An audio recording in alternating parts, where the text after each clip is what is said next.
How's it going, guys? It's Kyle, or the How To Guy 123 here, and in today's video, I'm going to show you how to get the Windows 10 context or right-click menu back in Windows 11. So right now, if I right-click on my desktop, you can see that I have the Windows 11 right-click menu or context menu. So to change this, we first need to open up Regedit. So to open up Regedit, just click on the search button on the taskbar, and then search for Regedit. And then under Best Match, it should show as Registry Editor. Go ahead and click on it to open it.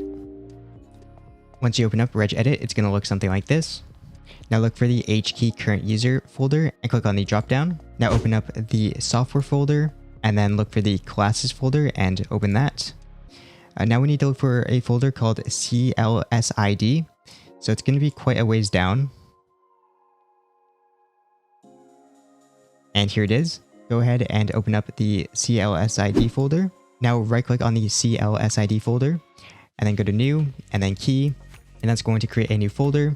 And the name of this folder is going to be a string of letters and numbers. So I'll leave the name of this folder in the description below if you just want to simply copy and paste it.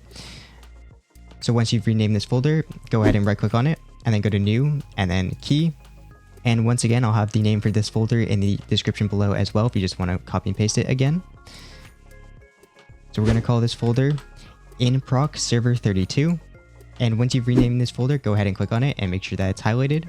And on the right side of Regedit, you'll see this default file here. Go ahead and double click on it, and that's going to open up this edit string window.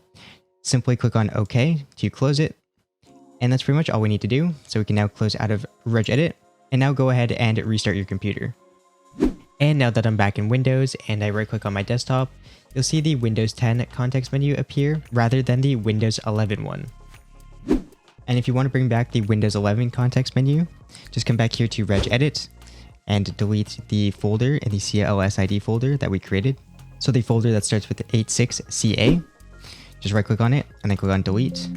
It's then going to ask you if you're sure you want to delete this key and its subkeys. Just click yes and then restart your computer again. And that will bring back the Windows 11 context menu. So that brings us to the end of the tutorial. Thank you guys for watching, and I'll see you guys in my next video.